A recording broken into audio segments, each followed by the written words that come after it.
بسم الله الرحمن الرحیم. ملګریو ځوانانو او نن ډیره د غمجن ورځ دی. یو طرف نه مو مشر نصیر حاجي صاحب جیل کې بل طرف نه د مو ګران قدرمان ملګری د مو د وی سی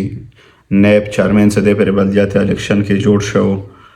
او سراج کری صاحب ما سره ډیر څنګ په څنګ ګرځیده ملګریو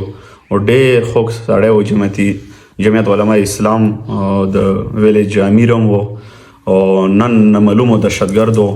او مو ته دوه خبر رسي ولی سمو علاقې کې نیټ او سیګنال نشتوري.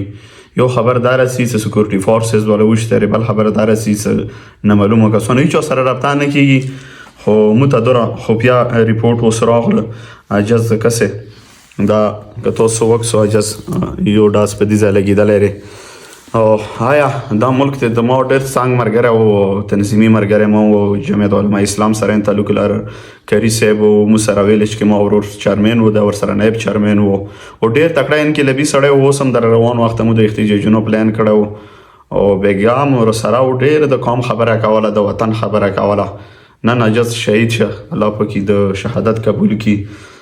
ډېر مرګري انسان نه لوړو او ډېر تکړه مرګري دی کال کې نه معلومه کسانو رته وشتو دنه مخکې عنایت چیرمن صاحب انداسې په کې رسره نور مرګري و سانسوداري کې غاج ځونی رسره یاد وشتو اس ډېر بالا مرګري انداسې ګلاون د خوګ مرګري. آیا ظالم جابر ریاست تمونه څه غواړي ویل نه دا پښتنه په قرار اوس دا کری صاحب د مو همټوا او د قوم یو مضبوط دیوال و د قوم یو ننګیالی ځوان و کری صاحب ډېر حق پرست کری صاحب تاسو به تقریرونه اوریدلي ډېر برپور مزامتي کم حد شان وشته الله پاک د تباہ برباد کی شان ظلم کړی وي. ډېر غریب سړی او ډېر خار او زار سړی او اجاز ډېر غریبانه کې مو سره منډه درډه والے تکلیفونه تیرولو خو د قوم خدمت کول نن د ظالمانو شهید ک ان شاء الله د هر شهید انتقام به حلو او په دوسیه به ان شاء الله نمړیګو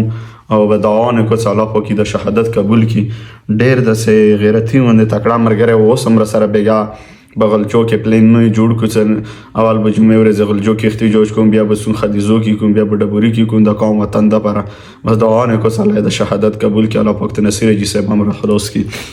بس نور به بیا